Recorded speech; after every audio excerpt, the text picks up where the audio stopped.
The last 3 years have seen many issues surrounding policy in this country, and the people's interpretations of said policy. The federal government's role in things like healthcare, taxation, and even pay rate have divided us almost to the breaking point. One issue, however, is dividing us in spite of the fact that both sides of the issue essentially want the same thing: sweeping federal mandates to a power that is expressly relegated to the states. The division, however, comes from which regulations they want enacted. One of the biggest issues that we as a country have had to discuss since the beginning of the 2016 election cycle was the integrity of voting in our country. But rather than one side being get the government involved and the other being get the government out, both sides have come up with an issue that they believe will be solved by a massive government takeover of the voting process. However, the Constitution and existing case law prevent both proposals from seeing any sort of light of day. The first issue I want to talk about is the Electoral College. Now, this issue comes to light every time a prominent Republican starts getting close to those magical 270 votes that it takes to ascend to the presidency, especially if that Republican is going to lose or does lose the popular vote. Now, opponents of the Electoral College consider the method as Republicans cheating to win the presidency and getting there no matter what it takes. But keep in mind the fact that Barack Obama did win the Electoral College twice, and nobody said a word about the process at the time. But this presidency seems to have exacerbated the call to abolish the Electoral College. Unfortunately, it's hard to tell if this is an organic call by progressives or if this is something that social media has just lent a loudspeaker to. I mean, there were calls to eliminate the system under Bush, but social media was still in its infancy, so the majority of what we heard on the topic was whatever the mainstream media wanted us to hear and believe. Now, these calls to end the Electoral College demonstrate the desire by those on the left and those who are opponents to representative democracy in general to put in place a federally controlled electorate. It may not be completely federally controlled at first, but guaranteeing that the presidency goes to the winner of the national popular vote sidesteps laws in states that are concerned with voter integrity and states that do want to put laws into place like voter ID, and instead guarantees that states that go completely unregulated and can pack as many voters as they can into the voting booth on election day and before get all of the power to choose the executive and who carries out the laws that are put forward by Congress. Speaking of national voter ID, on the other side of the coin, there are calls from the president and from supporters of the president to try and implement voter ID laws in all 50 states before the upcoming 2020 election. And I came across this issue last week from this picture on Instagram. Now, I want to clarify that I am all for voter ID. I think it's a great law, it streamlines the process extremely, and it simplifies same-day voter registration, which is an idea that I'm all for as long as it's properly regulated. It also helps to make sure that you get a ballot in your hand full of representatives that are interested in representing you and the district that you live in rather than some faraway district that you only see once in a while when you go to visit.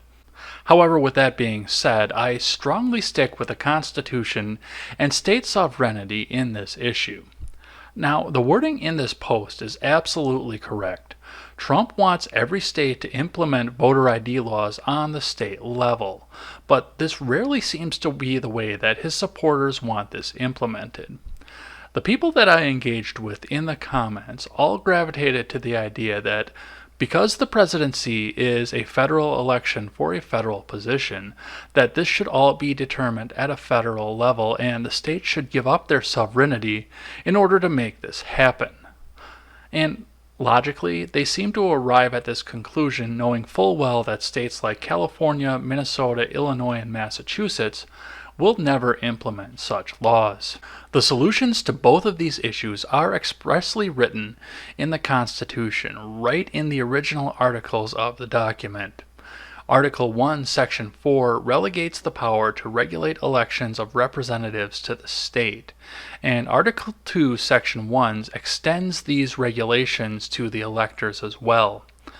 Now, the wording on the second part is a bit ambiguous, but I have linked some case laws from both federal district courts and the Supreme Court itself in the description, and these cases help to clear up some of the ambiguity towards states' rights in Article 2, Section 1.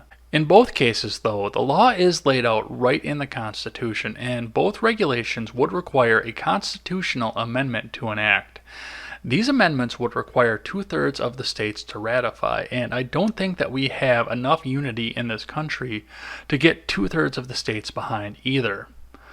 The Electoral College amendment would never gain support in places like Wyoming, Montana, Idaho, or Wisconsin, places across the middle of the country that have a lot less representation than places like California and New York. In much the same token, adding voter ID on a federal level would send coastal states like California and New York screaming for the hills rather than even attempting to try and get on board with this. Lastly, the implementation of either one of these regulations would require the structure of our electoral system to change. If we were to implement either one of them, that would mean that the election would have to be put on at a federal level. Now, Barack Obama famously said while he was talking about Russian hacking for the first time that our electoral system would be impossible to hack.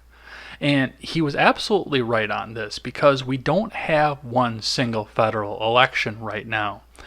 We have 50 individual elections for the presidency, and we take the tally from each one of those elections. It completely decentralizes the system, and it does indeed make it impossible to hack the election, or at least very difficult. A person would have to get in and hack each and every one of these elections without getting caught, and that is a lot of ground to cover. Before I put this topic to bed, I want to talk just a bit about long-term strategy. And this is not simply relegated to voters' rights or state sovereignty. There are many other topics that we need to think about when we go forward in implementing massive federal changes, and I have seen this on both sides of the aisle. When each party is in power, the supporters of that party seem to want to see massive sweeping federal changes, but none of them ever thinks to what is going to happen in the long term. And we saw this when Chuck Schumer invoked the nuclear option to put Elena Kagan onto the Supreme Court, when suddenly now Mitch McConnell had the power to do the same thing to put Brett Kavanaugh on the court. And I do believe that Kavanaugh was the right man for the job, but he was wildly unpopular on the left, and it was very, very unlikely under the normal rules that he would have got the 60 votes in order to be confirmed to the United States Supreme Court. And we did see the exact same issue right before we went into the last government shutdown. It would have been very easy for McConnell to invoke the nuclear option as well to try and pass the budget that included wall funding at the time. But McConnell knew down the road somewhere that he may lose control of the Senate, and now the Democrats had the power to use the nuclear option to pass any budget that they would want if they ever retained control in the Senate again. And these regulations fall under the same line.